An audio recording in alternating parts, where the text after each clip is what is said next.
messieurs, chers amis, tout d'abord, merci d'être venus nombreux ce soir. Je sais qu'on a une redoutable concurrence du match de rugby, Irlande de France, mais c'est néanmoins un moment important de la vie démocratique saint-maximinoise.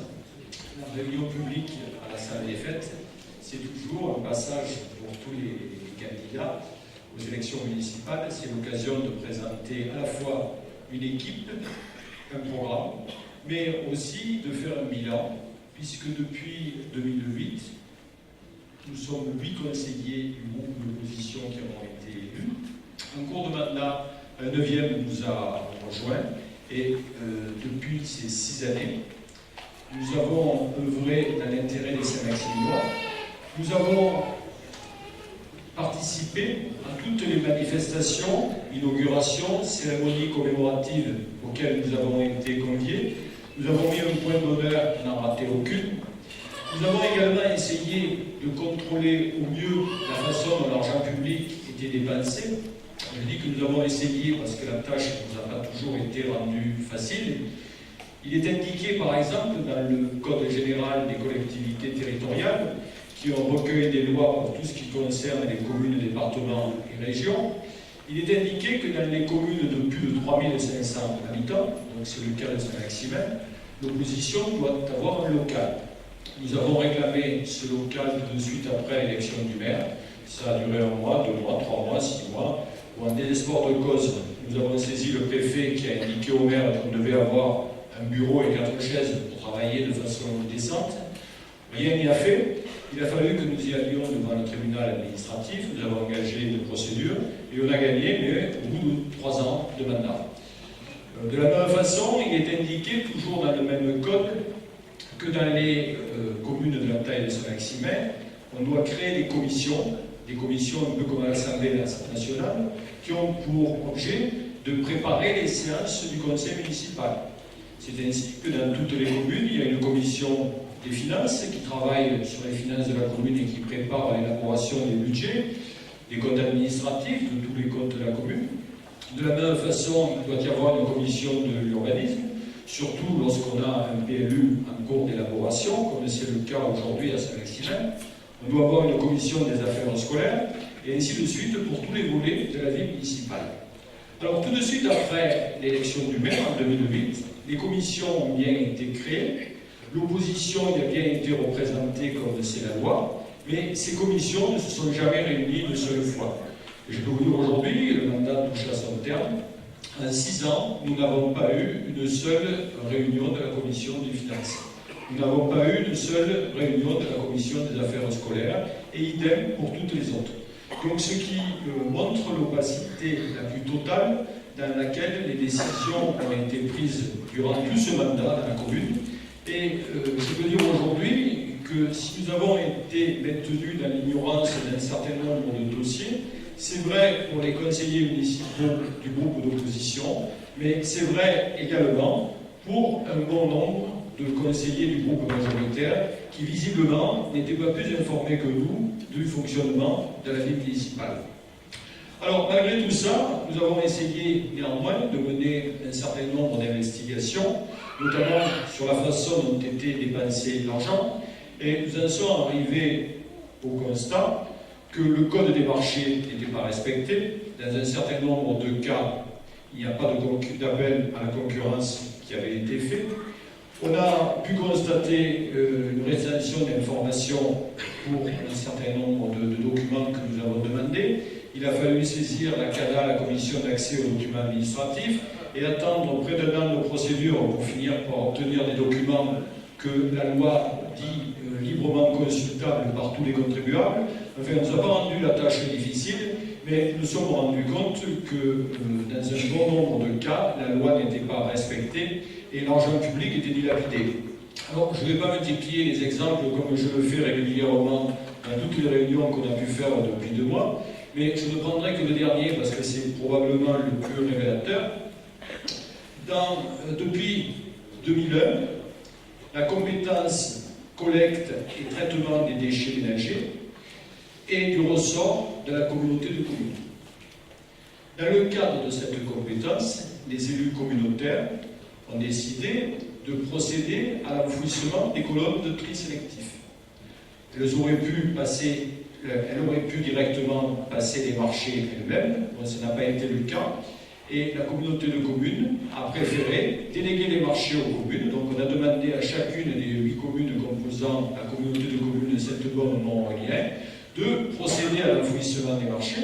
Et comme ce n'est pas de la compétence des communes, on a décidé de leur verser une dotation forfaitaire de 6 600 € qui était censée couvrir le coût des travaux.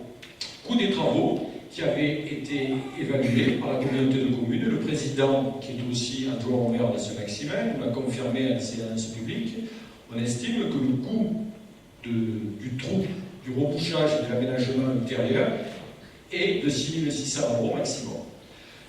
Donc dans ce cadre, la commune de Pourrières a fait procéder à l'enfouissement d'un certain nombre de conteneurs. Le coût du marché s'est élevé à peu près 7 000 €. Bon, je vous passe les centaines d'euros. Donc on a remboursé 6 600 €, ça leur a coûté 7 000 €. Bon, à quelque chose de près, c'est quelque chose qui se fait couramment. On n'est pas à 100 € près.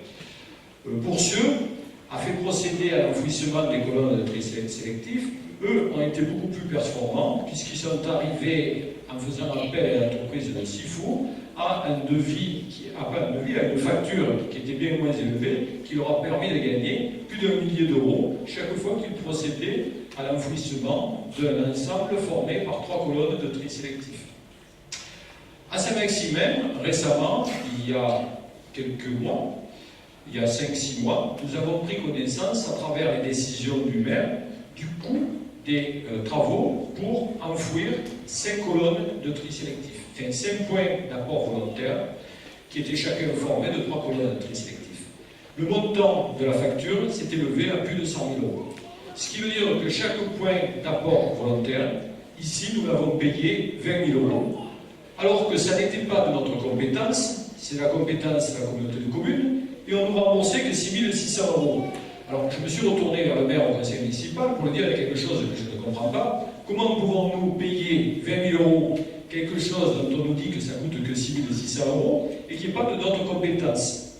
Donc, j'ai demandé à ce qu'on nous fournisse les devis des entreprises qui n'avaient pas été retenus. Donc, on nous a dit pas de problème, vous les aurez. Un mois après, le conseil suivant, quand j'ai à nouveau demandé ces documents, on m'a dit on ne peut pas vous les donner parce qu'il n'y en a pas. Donc, voilà où on en est. Donc on paie 3 fois le prix que ça devrait coûter. L'appel à la concurrence me paraît quand même la moindre des choses à faire aujourd'hui, c'est la loi. On ne peut pas attribuer un marché quand on n'a pas au moins 3 devis. Bon là apparemment on n'en a eu qu'un. Et ce qui me paraît d'autant plus étonnant, c'est qu'on n'est quand même pas dans une période économique florissante. Quand je rencontre les entreprises du bâtiment et des travaux publics, toutes disent qu'elles ont beaucoup de mal à fonctionner. Et un marché de plus de 100 000 €, cela signifie qu'il n'intéresserait qu'une seule entreprise dans tout le secteur de Saint-Maximin. C'est pour le moins préoccupant, et celui-là n'est qu'un exemple des marchés qu'on a pu relever.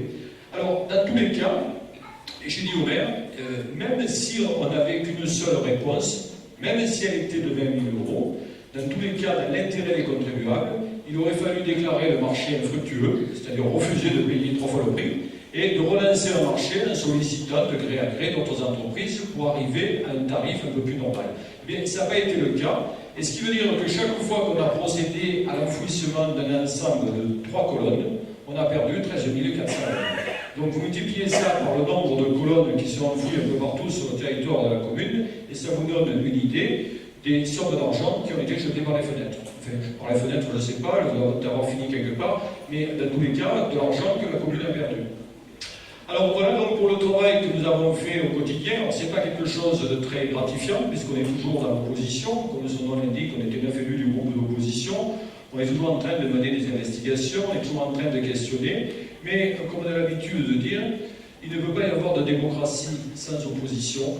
L'opposition est la garante quand même d'un certain respect, normalement, des lois. Et donc, après avoir mené toutes ces investigations, nous avons essayé d'informer au mieux la population. C'est pas facile dans une commune comme Saint-Maximin, où la population est répartie un peu sur tout le territoire. Il n'y a plus beaucoup de liens sociaux, on aura l'occasion d'en parler peut-être tout à l'heure à travers un certain nombre de projets. Et donc nous avons privilégié le bulletin communal, sur lequel il y a la tribune de l'opposition, il y a une page qui est réservée, c'est la loi, c'est l'ordre ne va pas enlever au moins. Donc tous les trimestres, nous avons indiqué quelles étaient nos prises d'opposition, notamment par rapport au non-respect des lois sur la commune.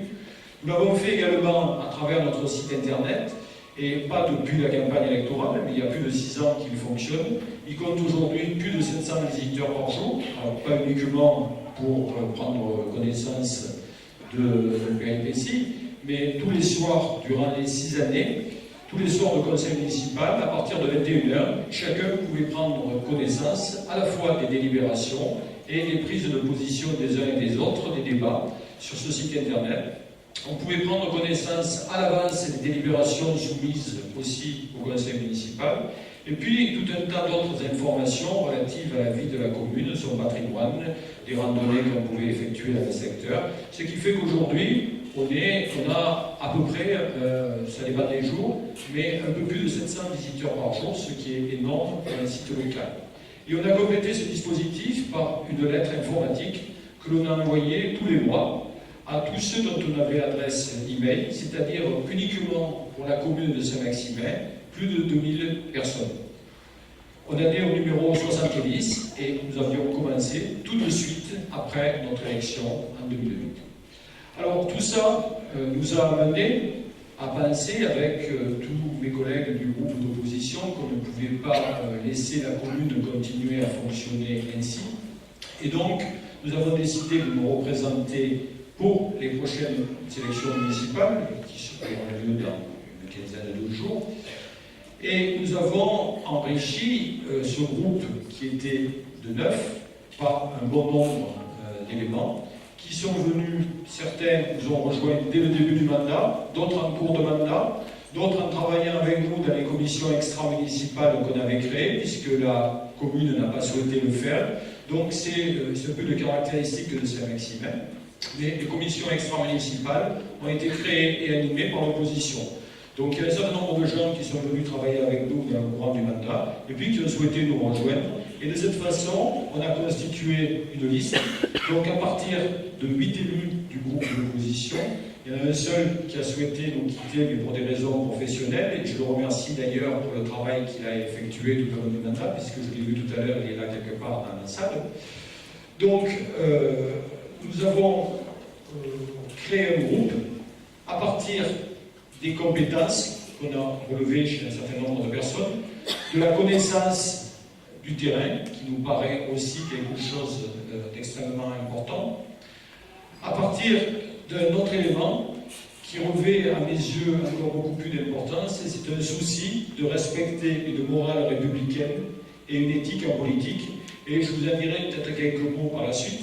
Mais auparavant, je vais demander donc à chacun des candidats de se présenter lui-même, puisqu'ils sont tous là autour de moi, les 33. Je crois qu'il n'en manque qu'un qui nous a indiqué qu'il avait des problèmes de santé. C'est Odile Charles, si elle n'a pas pu venir, et je crois qu'elle en a reçu un mail. Sinon, tout le monde est là autour de moi. Donc je vais leur demander à tour de rôle de se présenter dans l'ordre du tableau. Donc Blandine.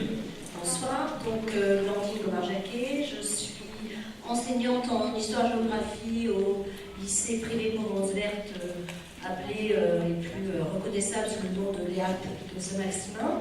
J'ai 3 enfants. J'habite à Saint-Maximin depuis 17 ans et quand je suis arrivée à Saint-Maximin, j'étais charmée par ce village aux allures de petite ville et bien sûr par la richesse de son patrimoine historique.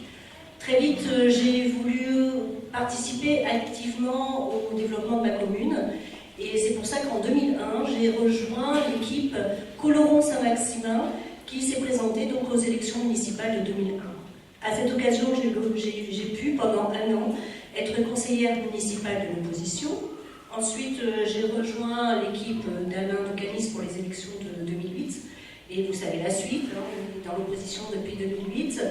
Et inutile de vous dire que ces temps d'opposition, ça donne vraiment envie que les choses à Saint-Maximin changent et qu'il y a un retour vers la démocratie. Bonsoir, Stéphane Dazy, donc je suis responsable du service urbanisme d'une petite commune voisine. J'ai mis mon expérience sur ce sujet à la disposition composition de l'équipe et notamment dans le cadre de la création des commissions où on a abordé de façon très très large ce que j'appellerais notre PLU, puisqu'on en a fait un petit peu en parallèle celui de la commune, qui nous a mené à des conclusions très différentes. Je suis aussi un amoureux de la nature qui a pu voir Saint-Maximin changer. J'habite ici maintenant depuis une petite enfance. Un des grands projets, effectivement, on ne va peut-être pas m'étaler dessus, puisque mes collègues en reparleront, et la ZAC du Mont-Aurélien, projet contre lequel on s'est fortement mobilisé, pour lequel, essentiellement, on a créé avec ma collègue Joël Sylvie qui va me suivre, une association dédiée à la protection de notre environnement et notamment de nos massifs qui nous sont chers et qui font, je pense, partie de notre richesse, autant patrimoniale que de notre richesse économique à venir. Bonsoir à tous, merci d'être si nombreux. Je m'appelle Joël Sylvie, épouse d'Albert, je suis née à Saint-Maximin. En 1955, comme Alain, nous avons connu le village il y a plus de 50 ans. Nous sommes allés à l'école ensemble et nous l'avons vu évoluer. Bon, moi, je travaille au centre d'incendie de secours de Brignoles. Depuis 7 ans. Avant, j'ai été au centre de secours de Saint-Maximin, où j'ai été pendant 25 ans sapeur-pompier volontaire. Donc, je suis une femme de terrain, je fais aussi partie d'associations et je vais œuvrer avec vous, avec les associations, pour mener à bien notre programme. Je suis aussi présidente de l'association Mont-Aurélien Environnement. Et bon, je n'en parlerai pas parce qu'on a laissé parler avant. Merci à tous. Louis-Jean Sylve, je suis jeune retraité depuis le 1er mars, donc directeur général des collectivités, directeur général donc honoraire. Marié, 3 enfants, 6 petits-enfants, 87, puisqu'il y en a un qui devrait naître à la fin du mois. Je suis plutôt financier, chargé de cours en finances publiques, membre de jury des concours administratifs et ex-président des directeurs généraux de la région FACA. Voilà, j'ai tout ce que j'ai à peu près à dire. Merci. Bonsoir, je suis Véronique Plantier, infirmière à l'hôpital de Brignoles. Je suis également déléguée de parents d'élèves au lycée Maurice Janetti, pour la FCPE. Je suis Saint-Maximinois professionnellement depuis 1976. J'y vis depuis 1979. Je suis marié, père et grand-père. J'ai fait toute ma carrière professionnelle à la société Escota où j'étais responsable de l'activité péage sur le secteur Brignoles-Aix et j'ai pris ma retraite au 1er avril 2008 et j'ai rejoint depuis Alain de Canis parce que j'ai été convaincu de son projet. Merci. Marie-Pierre Louise Delomel, j'ai 47 ans. Je suis infirmière puéricultrice, j'ai 2 enfants, je suis mariée. Je suis conseillère municipale sortante du groupe d'opposition élu en 2008. Je suis particulière, je souhaite me représenter avec le groupe puisque je suis là ce soir. Je souhaite continuer mon engagement auprès des concitoyens. Je suis soucieuse du bien vivre ensemble et du bien-être de la population. Je suis très attachée aux valeurs de solidarité, de tolérance et de respect de l'autre. Je crois profondément que cette commune peut être gérée dans le respect de la démocratie, dans la transparence et surtout dans l'intérêt du plus grand nombre. Alain Mussillon, je suis marié, 4 enfants, 10 petits-enfants, je suis retraité de l'armée de l'air et je suis à Saint-Maximin depuis 1978. Charline Atto-Médarian, je suis mariée, j'ai 2 enfants, j'habite à Saint-Maximin depuis 2008. Je travaille à la Maison de l'Emploi et en tant que responsable de l'Observatoire socio-économique de la Provence verte. Merci.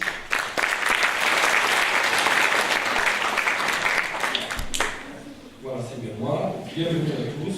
Ça ira vite parce que je ne suis ni mari ni père, ni mère.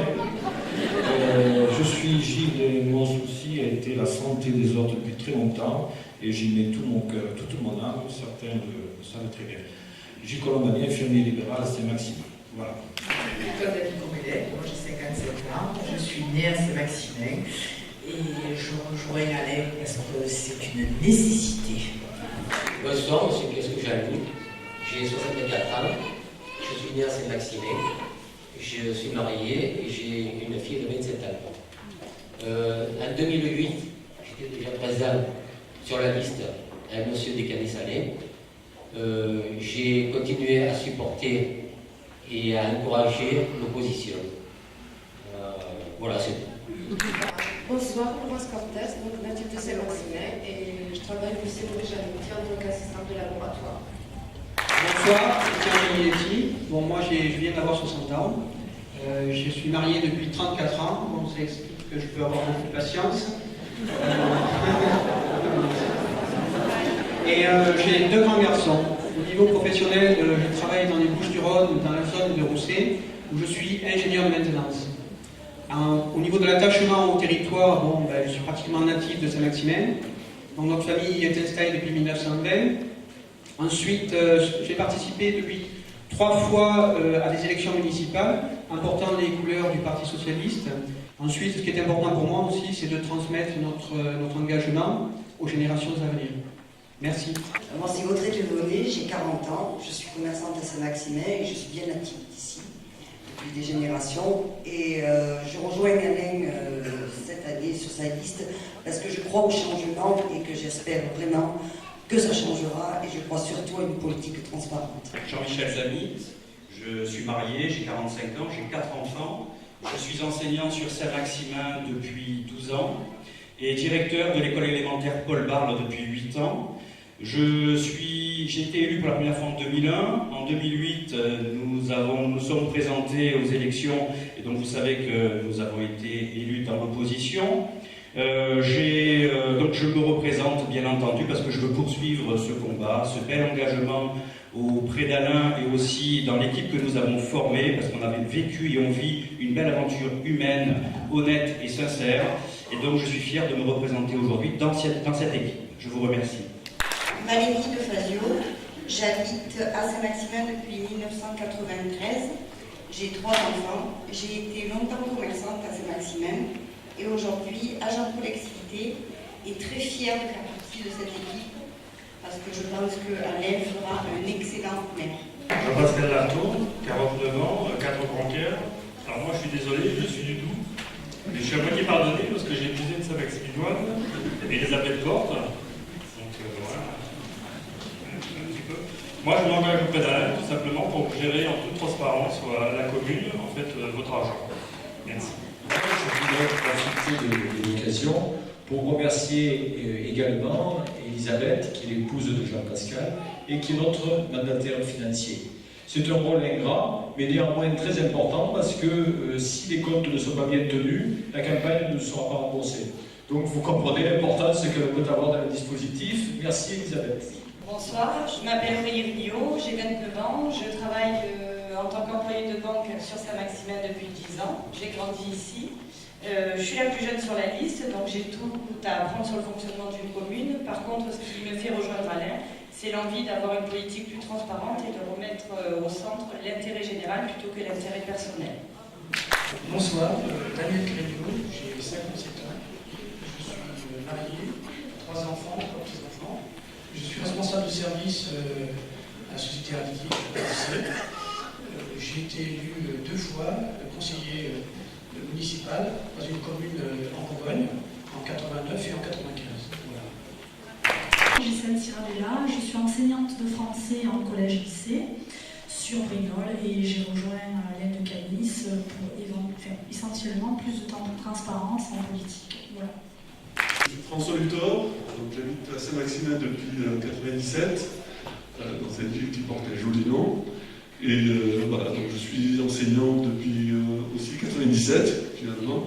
Et à l'époque, je travaillais dans différentes entreprises, dans le service, etc. Donc je rejoins Alain et toute l'équipe pour leur qualité, pour leur engagement, et pour la sincérité et toute la transparence qu'ils porteront à cette ville. Voilà. Bonsoir, Nathalie Huchman en Jeunesse. Je suis mère de 3 enfants et je suis directrice pédagogique d'un centre d'enseignement pour la langue française et j'exerce aussi en tant que formatrice à Marseille, à Saint-Maximin.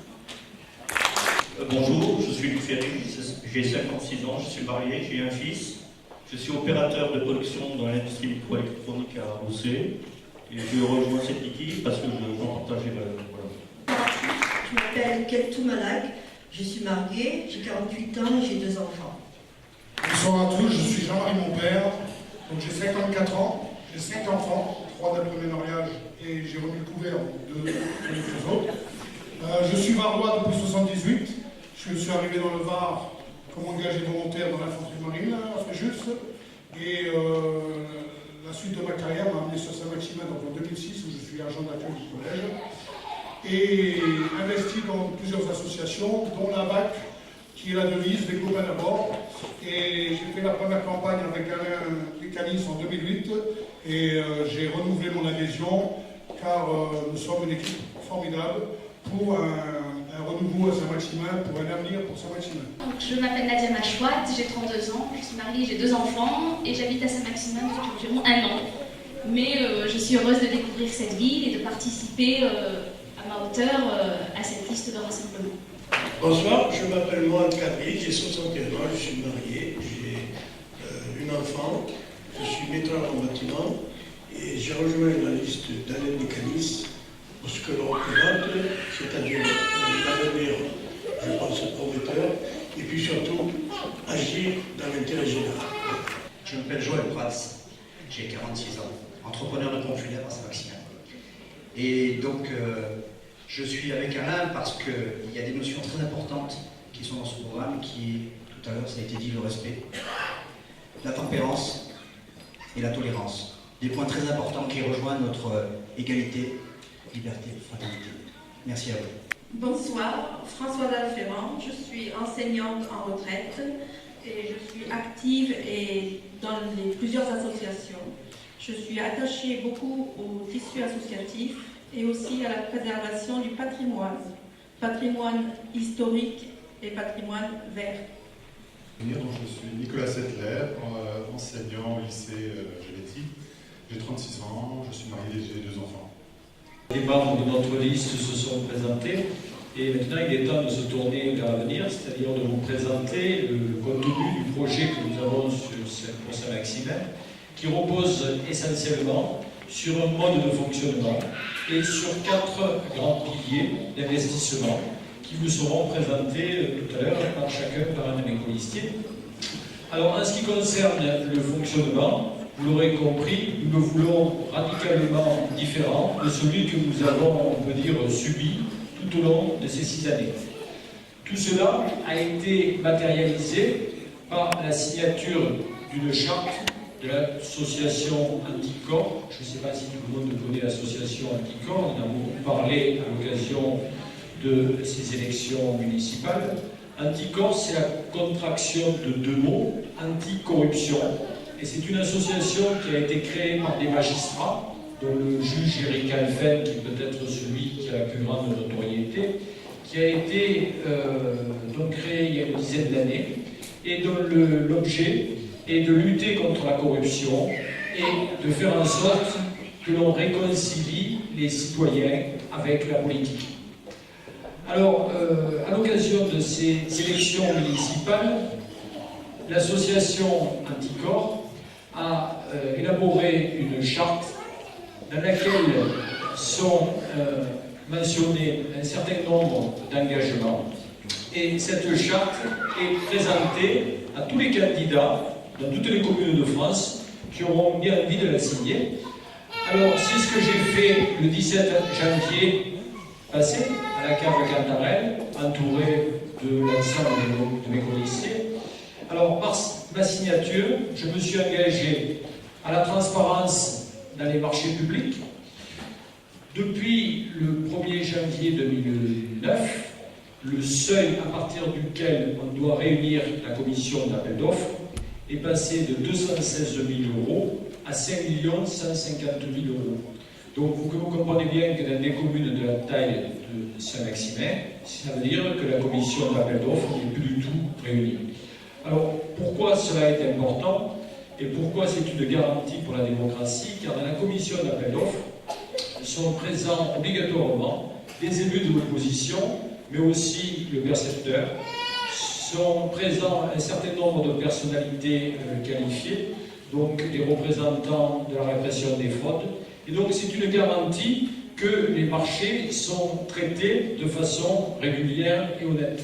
Alors je ne dis pas qu'aujourd'hui tous les marchés sont traités de façon scandaleuse, mais il n'en demeure pas moins qu'il n'y a plus aucun garde-fou.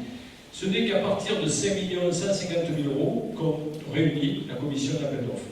Eh bien, par la signature de cette charte et par les engagements que nous avons pris, nous nous sommes engagés à Saint-Maximin à ramener ce seuil à 50 000 €, c'est-à-dire 100 fois moins que le seuil exigé par la loi. À partir de 50 000 €, je m'engagerai à réunir la commission d'appel d'offres lors de l'ouverture des plis et lors de l'analyse des offres. Et cette commission comportera des élus de tous les groupes d'opposition qui seront représentés au conseil municipal pour accorder la plus grande transparence au marché public.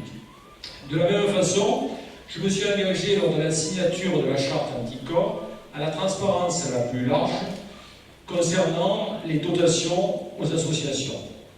Depuis le début de notre mandat, avec mes collègues du groupe d'opposition, nous avons demandé à faire partie de la commission qui était chargée de répartir les subventions aux associations. La première année, on nous a fait comprendre que c'était un peu trop tard, que bon, ça avait déjà été fait. La deuxième année, qu'on n'était pas les bienvenus. Bon, en désespoir de cause, on a compris qu'on ne participerait jamais à cette commission. Et donc, on a demandé au moins à pouvoir bénéficier des critères qui permettaient de justifier qu'on avait donné 1 000 € à une association et 2 000 € à l'autre ou 4 000 € à la troisième. Ne serait-ce que parce que dans la rue, si ensuite on nous sollicite pour nous dire pourquoi vous avez voté ça, qu'on soit capable de justifier notre vote. Mais ça a été impossible également. Et la dernière séance du conseil municipal, la dernière, où nous avons voté les subventions aux associations, puisque ça n'a pas été fait pour cette année, ça sera fait dans le cadre du budget au mois d'avril. Donc la seule réponse que nous avons pu obtenir, c'est celle de l'adjoint aux associations et au sport, qui nous a dit, ici on fait comme Guérini à Marseille, on fait comme on veut. Alors, c'est pas tellement que ça m'ait traumatisé, parce qu'il y a bien longtemps que j'ai compris le mode de fonctionnement de la commune, mais j'ai trouvé particulièrement révélateur qu'un élu à Saint-Maximin, au XXIe siècle, en République, puisse se permettre de tenir de tels propos dans le cadre d'une séance plénière du conseil municipal. Et donc j'ai tenu à ce que ça soit rapporté par écrit, que ça soit consigné au compte rendu, de telle façon que si dans quelques années il y a des historiens qui se penchent sur l'histoire de la commune, qu'ils puissent comprendre dans quel état d'esprit se tenaient les réunions du conseil municipal et comment la municipalité gérait les affaires de la commune. Donc nous voudrions également la plus grande transparence dans les recrutements et les avancements de personnel, ainsi que dans l'attribution des logements sociaux qui se font de la façon la plus opaque.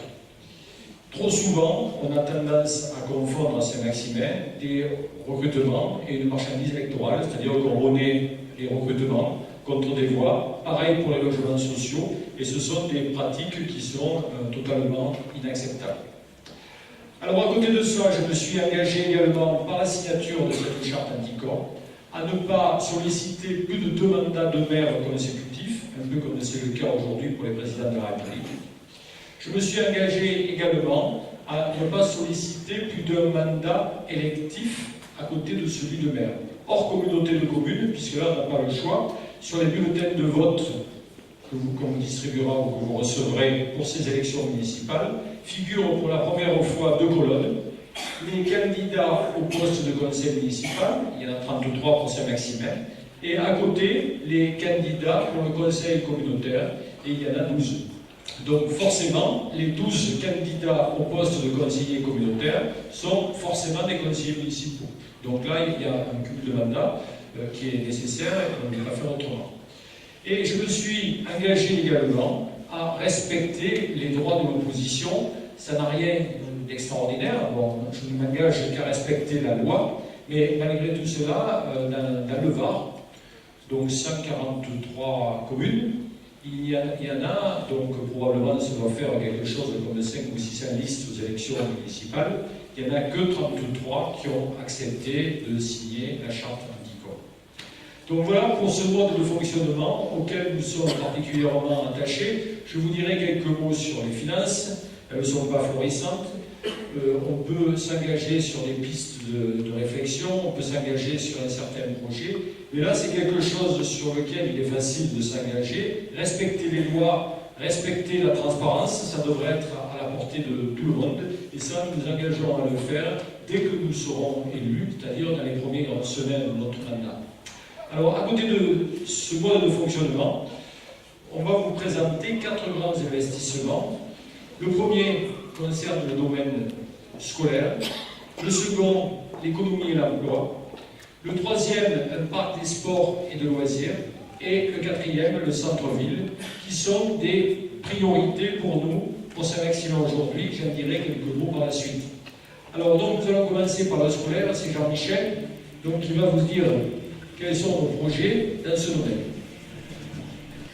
Alors, dans notre projet, notre programme, la jeunesse est au centre de nos préoccupations. Et le premier pilier de ce programme, qui est la construction d'un groupe scolaire qui pour nous est fondamental, c'est vraiment le premier point, le premier pilier. Alors, il n'aura échappé à personne que la population sur Saint-Maximin a quand même explosé. Et vous avez vu, vous voyez, en vous promenant dans les quartiers, des lotissements poussés comme des champignons, ainsi que des habitations individuelles, et maintenant nous avons aussi des immeubles. Et il y a 2 remarques par rapport à cette réalité. La première remarque, c'est que cette explosion démographique est rapide, soudaine. Et la deuxième, c'est que ça se situe pour l'essentiel dans les quartiers sud de la commune. Et donc cela a forcément un impact sur les écoles, contrairement à ce que l'on entend dire de ci, de là par nos opposants politiques, pour qui il n'y a et il n'y aurait pas de problème pour les rentrées scolaires prochaines. Nous ne sommes pas d'accord.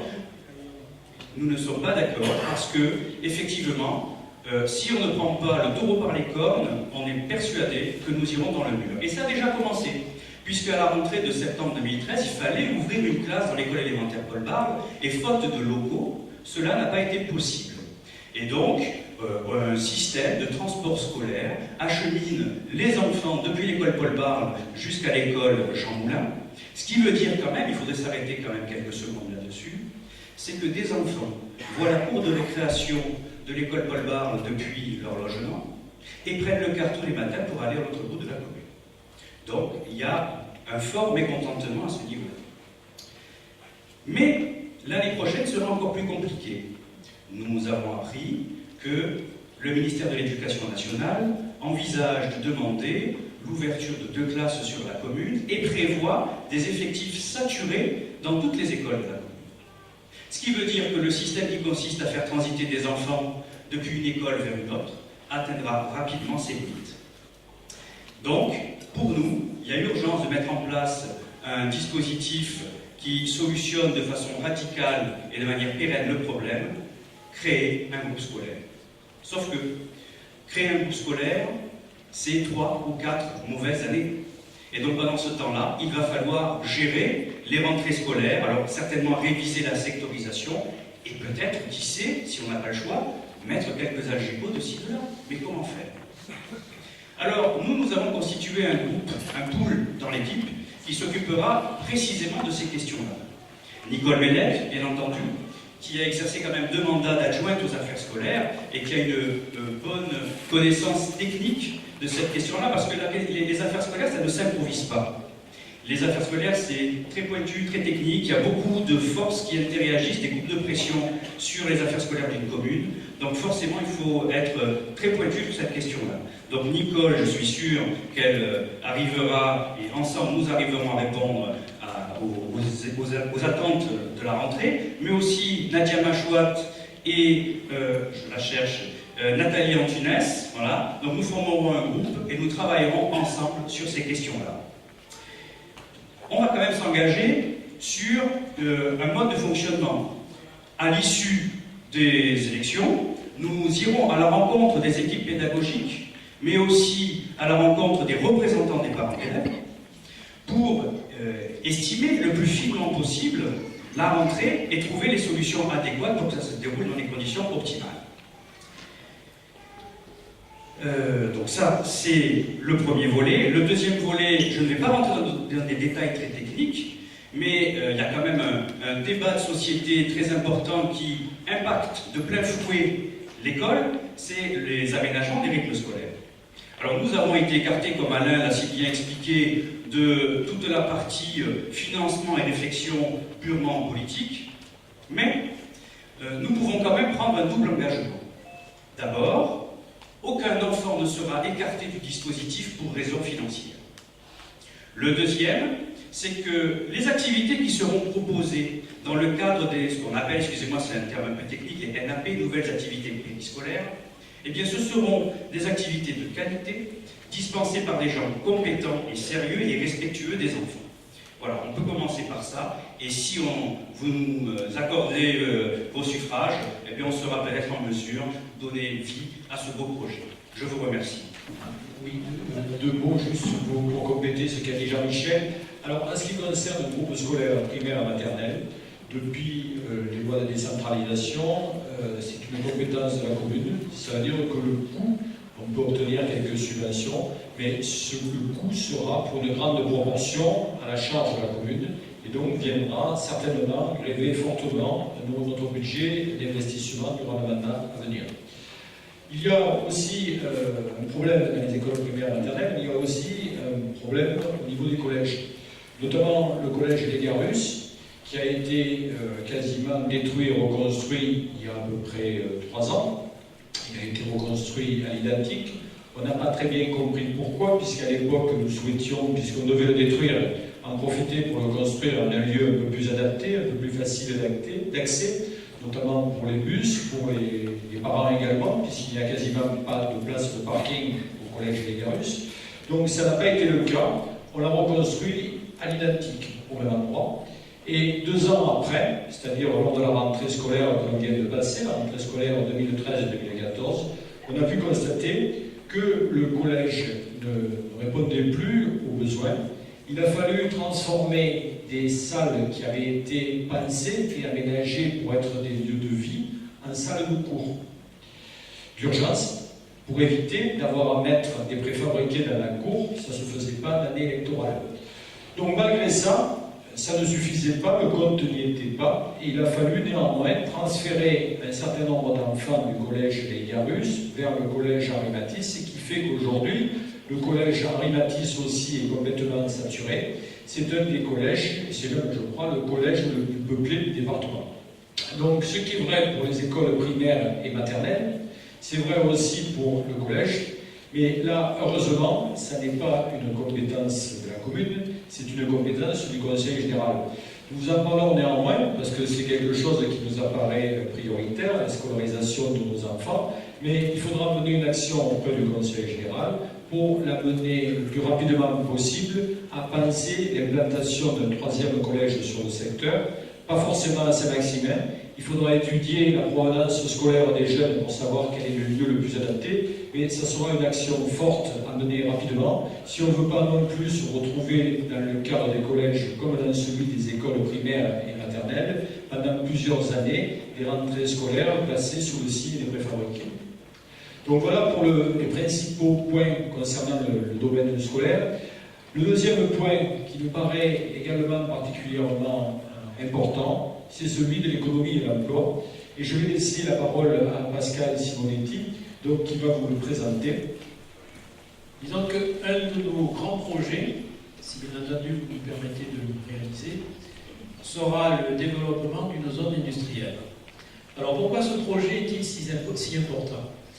Depuis 2008, le nombre de Saint-Maximinois en recherche d'emploi s'est considérablement accru. Fin 2013, on comptait 1300 personnes en recherche d'emploi sur la commune, soit une augmentation de l'ordre de 60% en 6 ans. Tous les emplois qui se créent aujourd'hui dans la commune le sont essentiellement dans le secteur du commerce et des services, essentiellement sur les zones commercial de la Larve ou de la zone du chemin d'Aix. Mais ces emplois ne permettent pas d'absorber tous les nouveaux actifs qui arrivent sur la commune et ne permettent pas également des perspectives pour les jeunes diplômés qui doivent malheureusement s'éloigner, faute d'emplois qui correspondent à leur niveau sur la commune. Si l'on établit un ratio en prenant en compte l'espace occupé par les entreprises commerciales et celui occupé par les entreprises industrielles, on arrive au ratio suivant. Les entreprises commerciales, c'est environ 25 emplois à l'hectare, alors que sur les entreprises industrielles de type Rousset, on est environ à 70 emplois à l'hectare. Donc, indéniablement, on s'aperçoit que les entreprises de fabrication et de production sont les entreprises les plus créatrices d'emplois. Donc, nous avons ce fort projet de développement d'une zone industrielle. Alors, pour la mettre en parallèle avec la zone du Mont-Aurélien, fortement contestée au niveau de son implantation, nous souhaiterions, nous, réaliser cette zone sur un territoire de l'intercommunalité, une zone en étant très respectueux de l'environnement. Alors, nous avons, dans le cadre de ce projet de réalisation, deux atouts, à mon sens, importants. Le premier, c'est la proximité de la zone industrielle de Rousset, qui est en place depuis plusieurs décennies, depuis 1961, et qui pourrait nous apporter son aide et son expérience, l'appui qui nous permet donc de développer cette zone. Un autre atout, c'est l'accessibilité de notre territoire par rapport aux grandes entreprises extérieures. Je pense notamment à la proximité des gares TGV, de l'aéroport du port de Marseille, mais également aux grands axes autoroutiers et routiers. C'est un atout majeur pour les entreprises qui recherchent l'accessibilité et la mobilité. Voilà donc en ce qui nous concerne, et si, comme je l'ai dit en préambule, vous nous apportez votre soutien aux élections municipales et du 23 et 30 mars, un projet qu'on aura à cœur et dont mettra toute notre vigueur à réaliser. Merci. Quelques mots concernant le financement. Tout le monde ne le sait peut-être pas, mais l'économie est une compétence communautaire.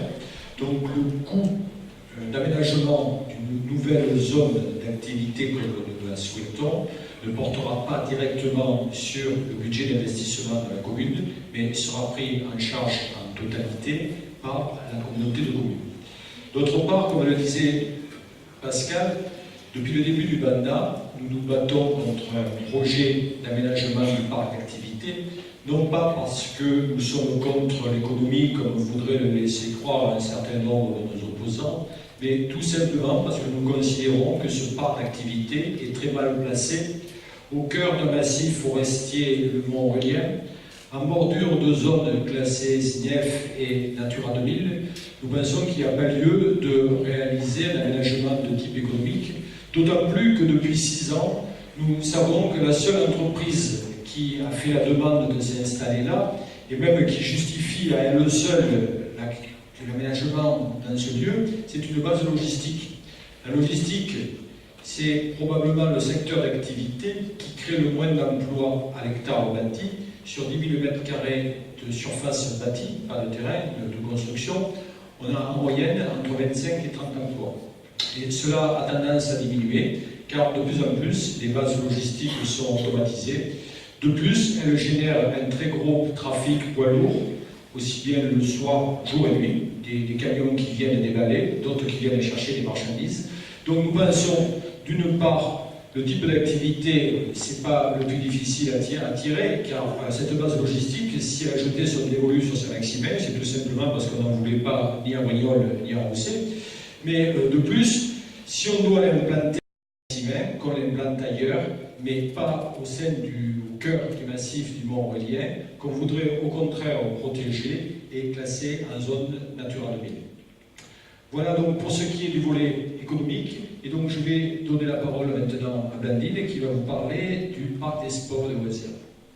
Merci Alain. Alors, vous savez tous qu'à Saint-Maximin, on a un tissu associatif très large. On recense 250 associations.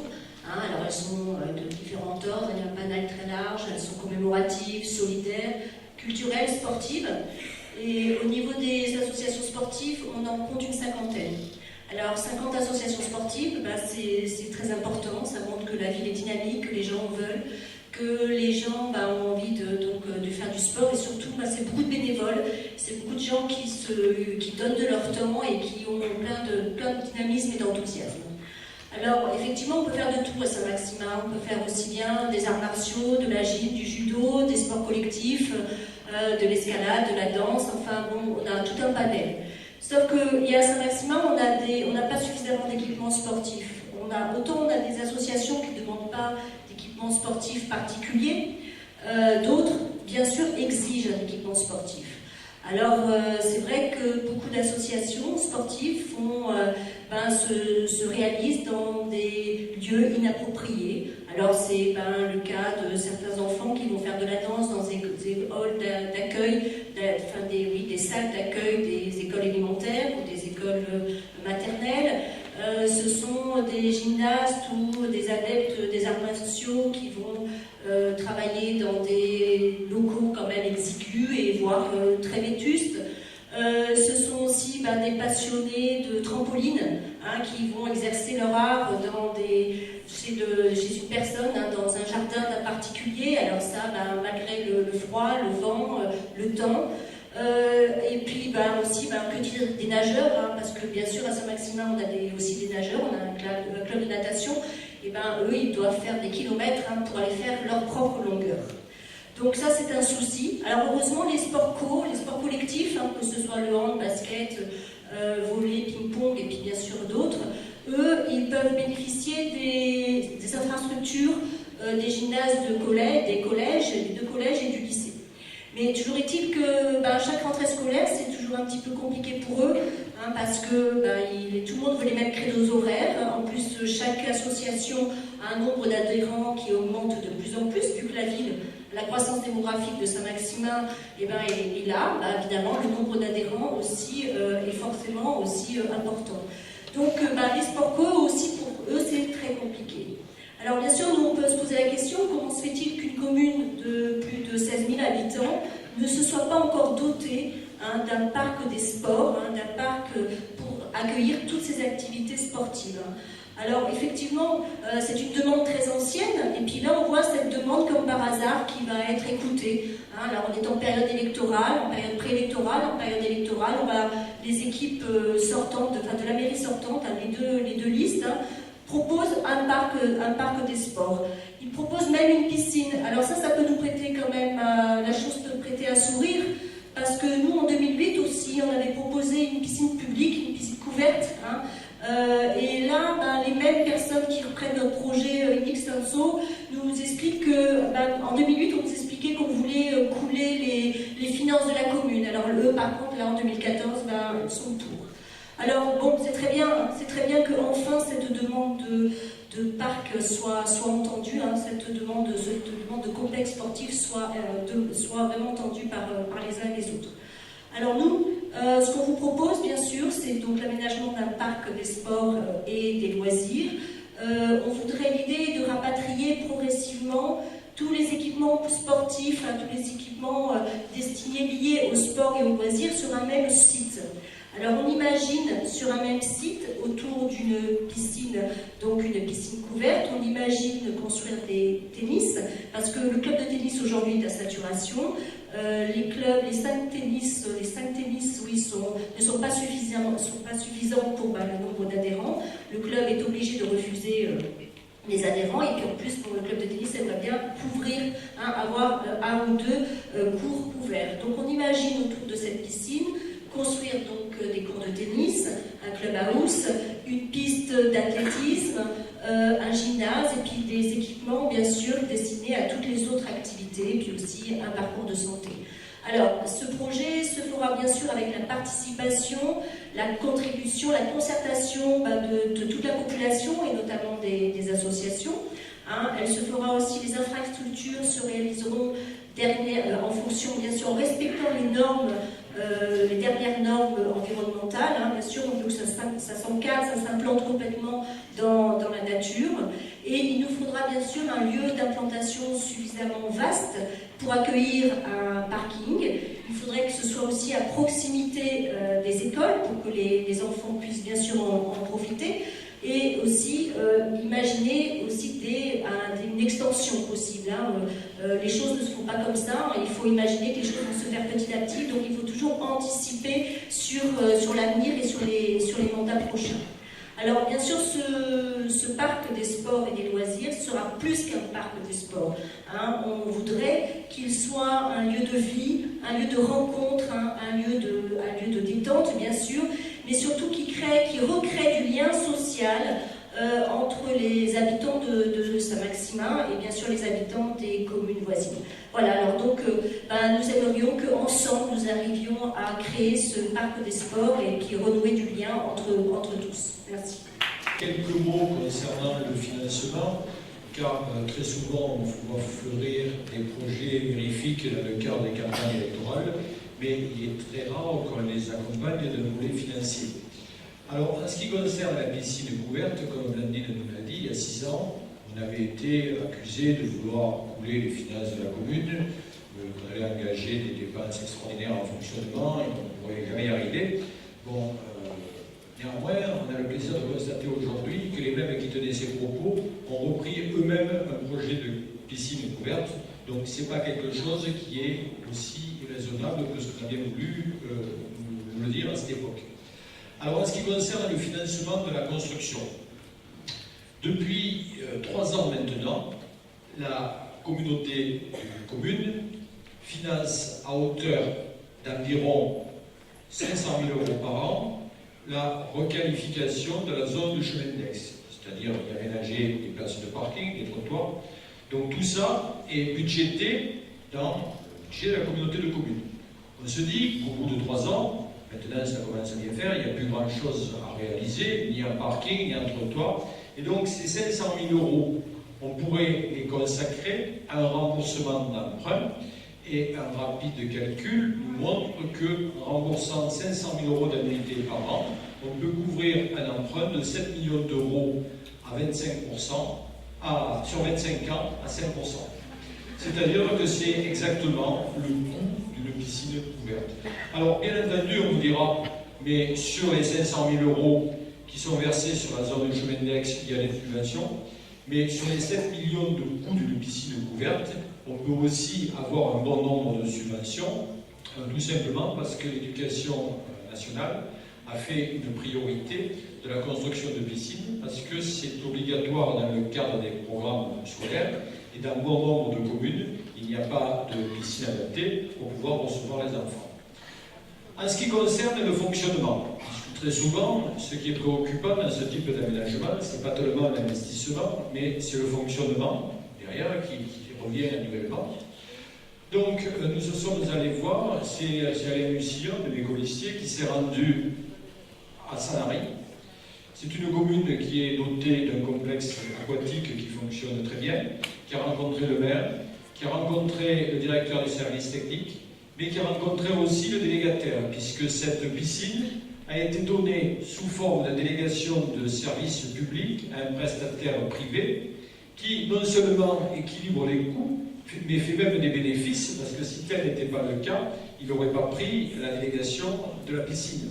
Donc, ce qui veut dire qu'en respectant un certain nombre de contraintes de construction, notamment la proximité des établissements scolaires, respecter un certain nombre de règles énergétiques, faire en sorte que tous les bassins soient accessibles d'un même point pour éviter d'avoir à doubler le nombre de maîtres nageurs sur les de baignade, on peut arriver à un coût de piscine qui est excédentaire ou tout au moins équilibré.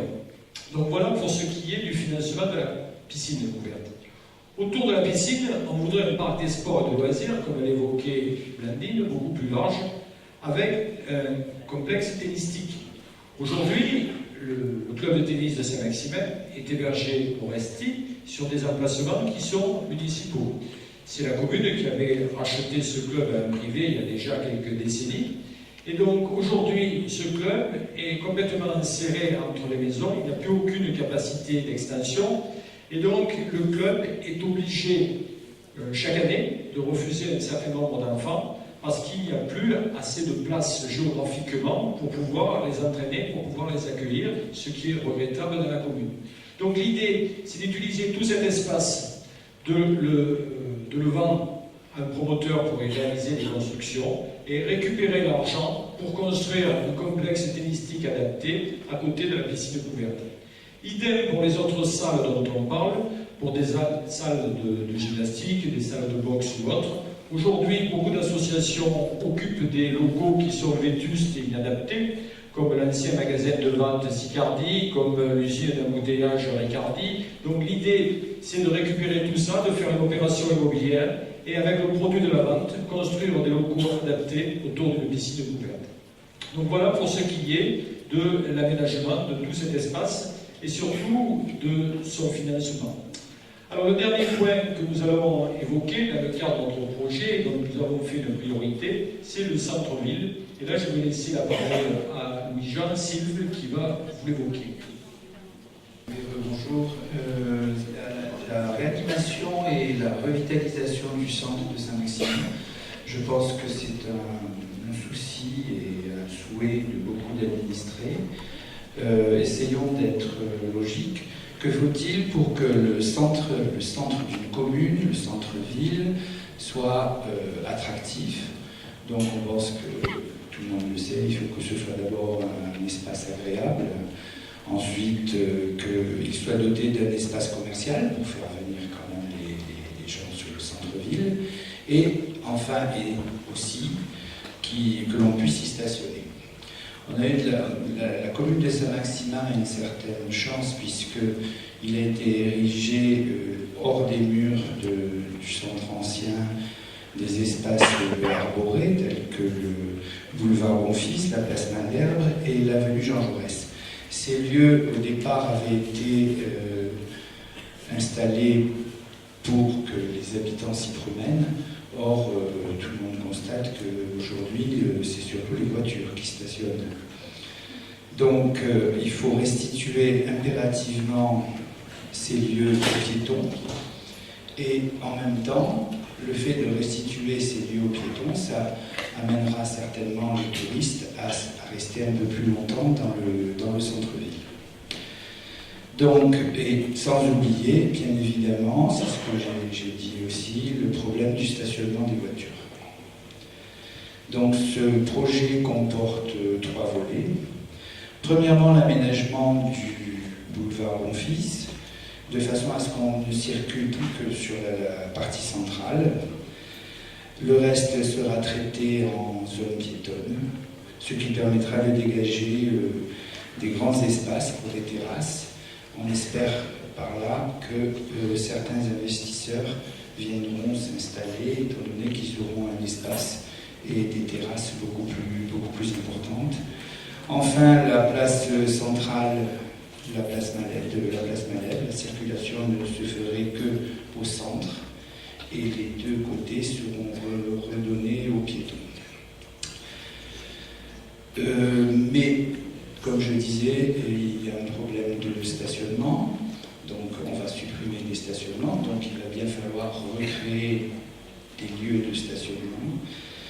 Donc la seule solution, c'est de créer des places et un parking souterrain, le fameux parking souterrain qui serait implanté, parking des cerisiers, pardon. Ce parking serait, il y aurait 4 niveaux souterrains.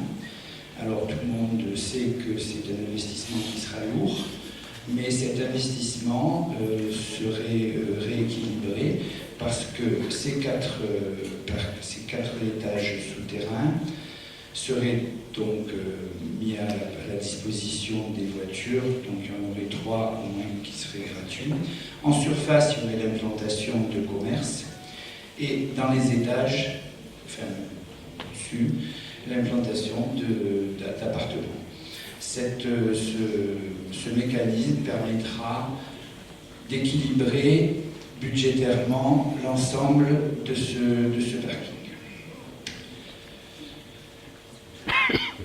En plus, ensuite, cet espace espace commercial incitera, nous pensons, les habitants à revenir dans le centre-ville, non seulement sur les trois sites dont j'ai parlé, mais aussi dans le centre ancien de Saint-Maximin.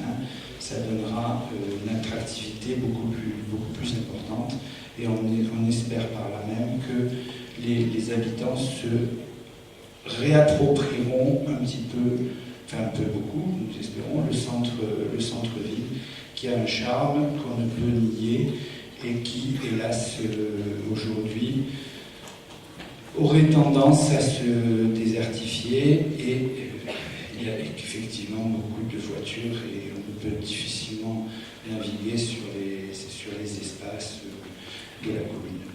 Voilà, en gros, les projets qui seraient sur le centre-ville. Effectivement, il nous paraît prépondérant qu'aujourd'hui, le centre-ville redevienne le centre de gravité de la commune. On est une commune qui est devenue progressivement une cité dortoir. Beaucoup de gens partent le matin bonne heure, rentrent le soir tard. J'ai été étonné durant toute cette campagne électorale, nous avons fait un grand nombre de réunions dans les quartiers, de voir des gens qui habitent Saint-Maximin depuis 5 ans, depuis 10 ans, depuis 15 ans, que je n'aurais jamais reconnu dans la rue. Et il y en a de plus en plus qui montrent à quel point aujourd'hui, les 17 000 habitants de Saint-Maximin vivent comme, pour une grande part, comme des électrons libres répartis un peu sur tout le territoire, sans plus aucun lien social. Et ce lien social, on a parlé du parc des sports et de loisirs, et le centre-ville, c'est un des éléments les plus importants pour reconstituer un lien social, et c'est la raison pour laquelle nous attachons autant d'importance à sa revitalisation. Pour que les Saint-Maximinois, avant même de parler des Polonais ou des touristes qui arriveraient d'Italie ou d'ailleurs, pour que les Saint-Maximinois se réapproprient le centre ancien, il faut qu'il soit agréable, il faut qu'il soit attractif, il faut qu'ils aient quelque chose à y faire, et puis il faut qu'il soit doté de parking. Alors comme disait Louis-Jean, pour le rendre agréable, il faut que ça... il faut de nouveau que les piétons se le réapproprient, il faut qu'il y ait des lieux de vie, et la chance que nous avons à Saint-Maximin, par rapport à d'autres communes voisines comme celle de Brignoles, par exemple, qui a la place Carami complètement insérée entre les maisons. Ici, nous avons la chance d'avoir ces grands espaces arborés qui sont le boulevard Bonfils, qui sont la place Malherbe, qui sont l'avenue Jean Jaurès. Et plutôt que de les exploiter comme lieu de vie, on les a tous laissés progressivement se transformer en parking. Donc l'idée, c'est de retraiter tout ça de façon piétonne. Bien entendu, ça ne se fera pas du jour au lendemain, et d'avoir un projet global pour faire en sorte que ces projets-là redeviennent des lieux de vie. Donc la circulation serait limitée, un peu comme le cours Mirabeau à Aix, uniquement à caractère de rue, sur la partie centrale du boulevard Bonfils et sur la partie centrale de la place Malherbe. Tout le reste serait restitué aux piétons pour redonner envie aux Saint-Maximinois de fréquenter à nouveau le centre-ville. Cela ne suffit pas, un centre-ville doit être agréable, il doit être si attractif. Et pour être attractif, il faut forcément qu'il y ait beaucoup de commerce. On ne connaît pas en France un seul exemple de commune avec un centre-ville attractif où il n'y a pas beaucoup de commerce. Alors les commerces, ça ne se décrète pas. Une commune doit créer des conditions pour que des investisseurs aient envie de s'implanter. Et nous pensons que naturellement, le boulevard Bonfils, aménagé autrement, avec des grands trottoirs entre les façades des maisons et les platanes des deux côtés, attirerait un bon nombre d'investisseurs, ce qui permettrait de créer une deuxième artère commerciale à côté de la rue Général de Gaulle et le boulevard Bonfils. Au moins un cheminement aller-retour, alors qu'aujourd'hui, lorsqu'on part du centre-ville de Maximin, on n'imagine plus qu'une rue au sein de laquelle on fait des allers-retours entre la basilique et la place Malherbe. Alors en ce qui concerne le financement, comme l'évoquait Louis-Jean, effectivement, toutes ces voitures qu'on amène, il faudra bien les mettre quelque part. On avait il y a 6 ans sollicité des responsables de grands groupes pour avoir une idée du coût que ça pouvait représenter, et il est clair que les finances de la commune ne peuvent pas supporter la construction d'un parking souterrain. L'idée qui nous a été suggérée était de réaliser une opération du même type que celle qui a été menée à Bière à la Valette en 2009, c'est-à-dire financer la construction du parking souterrain à plusieurs niveaux. Ça s'est fait pour ceux qui connaissent sur la place Jean Jaurès. Donc financer cette construction par une opération globale qui consistait en surface à implanter des commerces, des appartements, des bureaux. Alors reste à savoir quelle est la forme du projet définitif, la proportion de commerce, la proportion de bureaux, la proportion de logements. Mais dans tous les cas, l'idée c'est de mener une opération globale sur l'ensemble des parkings des cerisiers et de faire en sorte que la promotion des équipements en surface couvre une large part de la construction du parking souterrain. Comme l'évoquait Louis-Jean à La Valette, ils ont réussi de cette façon à financer la construction d'un parking souterrain de 4 niveaux. Un niveau est réservé aux riverains, les 3 autres sont entièrement gratuits puisque l'opération s'est équilibrée. Si ça s'est fait à La Valette, il n'y a pas de raison qu'on ne puisse pas non plus y arriver à Saint-Maximin. Alors ça permettrait de régler le problème de stationnement, mais imaginons dans une galerie commerciale en plein centre-ville, avec un certain nombre d'enseignes et de franchises qui ne pourraient pas s'installer ailleurs parce qu'une franchise aujourd'hui a besoin d'un minimum de 200 mètres carrés pour s'installer. On ne trouvera jamais un Massimo Dutti ou une enseigne de ce type, une franchise qui vienne sur une surface beaucoup plus petite. Et bien pour pouvoir leur proposer des superficies d'au moins 200 mètres carrés, il faut construire des galeries commerciales. Et une galerie commerciale en plein centre-ville permettrait aux Saint-Maximinois de se réapproprier les lieux, et une fois que quelqu'un serait garé sous le parking des cerisiers, pour aller en surface voir un Décathlon, voir une enseigne ou une autre, et bien s'il y a une baguette de pain à acheter, il irait ensuite à la rue de la République, il irait dans la rue Général de Gaulle, et ça contribuerait à recréer tous les flux piétons dont je parlais tantôt. Alors, nous avons donc présenté les 4 volets d'investissement de notre programme. Alors, comme vous pouvez le constater, c'est un programme qui est ambitieux car il ne se limitera pas à un mandat. Nous sommes bien conscients que compte tenu de l'état des finances de la commune, il sera difficile, voire impossible de tout réaliser tout de suite, mais il nous paraît important de présenter un projet sur le long terme. Et au fur et à mesure, on le réalisera par tranche lorsqu'on sera capable de dégager des investissements. Alors, en ce qui concerne les finances de la commune, eh bien, aujourd'hui, il y a de quoi s'inquiéter, non pas par le taux d'endettement, il est très faible. Parfois, j'ai entendu dire certains qui parlent d'un taux d'endettement, non, ce n'est pas le cas. Mais par contre, ce qui est beaucoup plus préoccupant à Saint-Maximin, c'est qu'on a un niveau de recette qui est très bas.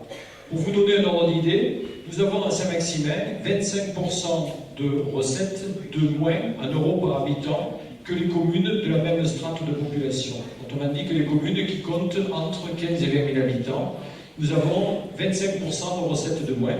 Par exemple, la commune de Brignoles a un budget de fonctionnement dont les recettes s'élèvent à 22 millions d'euros, alors que nous n'avons à Saint-Maximin que 17 millions d'euros. Et pourtant, les besoins de Saint-Maximin et de Brignoles sont à peu près les mêmes, puisque nous avons, grosso modo, le même nombre d'habitants. Mais néanmoins, nous avons 5 millions de moins pour les satisfaire. Alors, d'où ça vient? Ça ne vient pas des impôts. Les taux des taxes que payent les Saint-Maximinois et qui pèsent sur les contribuables, aussi bien la taxe d'habitation que la taxe foncière, sont déjà particulièrement élevés. Si je me souviens bien, il n'y a que la commune de Saint-Zacharie, dans le canton, qui a des taux de taxes plus élevés que Saint-Maximin. Donc il n'y a pas de marge de ce côté-là, il n'est pas question d'augmenter les impôts comme on a voulu nous faire dire. Mais par contre, pourquoi en sommes-nous là? Eh bien, c'est une résultante du développement économique. On a un développement économique qui n'a été basé que sur les zones commerciales, et ce sont des zones qui produisent que très peu d'impôts. En même temps, on a laissé augmenter la population de façon exponentielle, et on arrive à créer de plus en plus de besoins sans pouvoir se donner les moyens de les financer. Et aujourd'hui, on en est là. On a des besoins extrêmement importants auxquels il va falloir subvenir rapidement. C'est le cas de la construction d'un groupe scolaire. Là, c'est même plus une priorité, c'est une nécessité. Les enfants arrivent, il va bien falloir les loger quelque part. Et en même temps, on est toujours à se demander comment on va pouvoir faire pour financer les opérations. Alors, néanmoins, tout n'est pas complètement sombre. On a quand même quelques pistes de réflexion, puisque si on vous propose un programme ambitieux, c'est parce qu'on a quelques idées pour en financer une partie. Alors, la première, c'est des économies sur le budget de fonctionnement. Je vous ai parlé des containers, j'aurais pu vous parler de beaucoup d'autres opérations où on a gaspillé l'argent public. Et si on avait mobilisé ces sommes d'argent pour rembourser des emprunts, on aurait pu certainement doter la commune d'équipements beaucoup plus tôt. Donc, plutôt que cela, on a mené une politique clientéliste qui a permis quelquefois de gagner les élections, mais qui a coûté fort cher à l'ensemble des contribuables, et on va le mesurer cruellement dans les années à venir. Deuxième des pistes, c'est l'intercommunalité. Le passage à une communauté d'agglos va nous permettre de bénéficier d'une dotation annuelle d'environ 5 millions d'euros de plus. Donc ça va forcément nous permettre de dégager des marges de manœuvre un peu plus importantes. Une autre redistribution de l'argent de l'intercommunalité pourrait nous permettre aussi, parce qu'aujourd'hui on a la commune qui est très pauvre, mais par contre la communauté de communes a des finances qui sont relativement saines, voire même florissantes.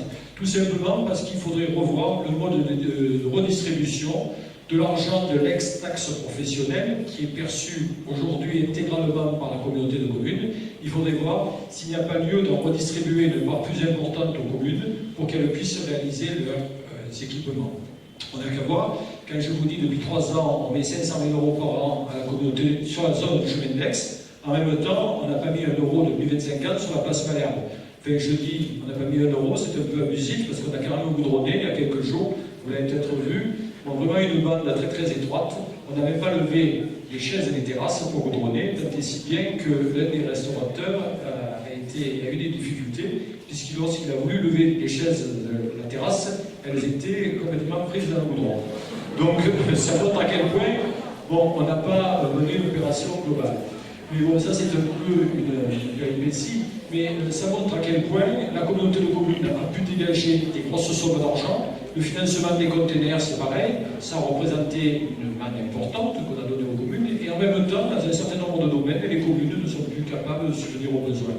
Donc il faudra peut-être revoir aussi le mode de redistribution des sommes qui sont perçues par la communauté de communes. Et enfin, eh bien, à long terme, la seule solution qui me paraît envisageable pour la commune, c'est faire en sorte qu'il y ait des entreprises de production, des entreprises de fabrication qui s'installent sur la zone d'activité que nous imaginons, parce qu'à terme, il faut que la commune arrive à recréer une capacité d'autofinancement pour pouvoir elle-même financer un certain nombre de projets. On peut compter pendant un certain temps sur des dotations d'État, sur des subventions ou autre chose, mais il faut que durablement la commune redevienne prospère, ce qu'elle était il y a une trentaine d'années en arrière, et ce qu'elle n'est plus du tout en raison des politiques qui ont été menées depuis. Donc voilà donc la situation où nous en sommes aujourd'hui. Alors nous avons parlé des principaux projets dans la plaquette qui vous a été distribuée, il y en a d'autres qui figurent. Nous avons également la mission de créer dans le centre ancien une maison du pays saint-maximinois qui aura pour vocation de récupérer tout notre patrimoine, aussi bien iconographique, des photos que des archives. On numérisera l'ensemble du patrimoine public et privé et on le mettra à la disposition, y compris des nouveaux saint-maximinois qui voudraient se réapproprier le patrimoine de la commune, mais également des chercheurs ou même des touristes de passage qui pourraient venir prendre connaissance en ces lieux, par exemple du site de Saint-Jean-de-Rouget ou du village de Vionnance, de son histoire, et ensuite aller passer une journée sur les lieux. On a également l'idée d'implanter dans les vieux quartiers, toujours au même endroit, dans le bâtiment qui est aujourd'hui appelé l'Hôtel-Dieu, c'est une façade verte en face des arcades, d'y installer une université populaire. L'université populaire, c'est une structure qui existait autrefois dans les années 80, j'en étais un des administrateurs. Elle avait pour vocation d'organiser des conférences mensuelles, auxquelles il y avait d'ailleurs beaucoup de monde, des intervenants de qualité. Je me souviens avoir rencontré Arnaud Tazieff, Paul-Marc Henry, Jacques Chancel qui était venu parler d'information. Donc des conférences mensuelles ouvertes à tout le monde. Et puis à côté de ça, des ateliers de travail et des groupes de travail. Les ateliers de travail étaient animés par des enseignants. Donc il y avait des ateliers, par exemple, sur la taille et la greffe des arbres. Il y en avait sur la cuisine, des cours de cuisine, des cours d'anglais à usage touristique, et ainsi de suite, en fonction de la demande, nous voyons un certain nombre d'ateliers. Et à côté de ça, il y avait des groupes de travail qui regroupaient des gens qui avaient envie de travailler dans un même domaine. J'animais par exemple un groupe de travail sur l'histoire des cercles républicains sous la Deuxième République. Donc voilà un peu la mission que nous avons globalement pour Saint-Maximin. Alors tout ne sera pas fait tout de suite. On a un programme volontairement ambitieux et nous voulons maintenant le découper par tranches et le réaliser au fur et à mesure que nous serons capables de dégager des financements. Alors, ce que je vous propose, si vous avez des questions, parce que compte tenu de l'heure qui passe, et puis je vois tous les plats qui défilent au fur et à mesure, je vous propose qu'on partage ensemble un pot de l'amitié et de répondre aux questions individuellement, aussi bien de venir me voir que mes colistiers pour répondre aux questions que vous pourrez avoir en privé. Dans tous les cas, je voudrais vous dire qu'aussi bien durant tout le mandat que dans le cadre de cette campagne électorale, notre ambition n'est pas de prendre le pouvoir, mais de vous le restituer. Merci.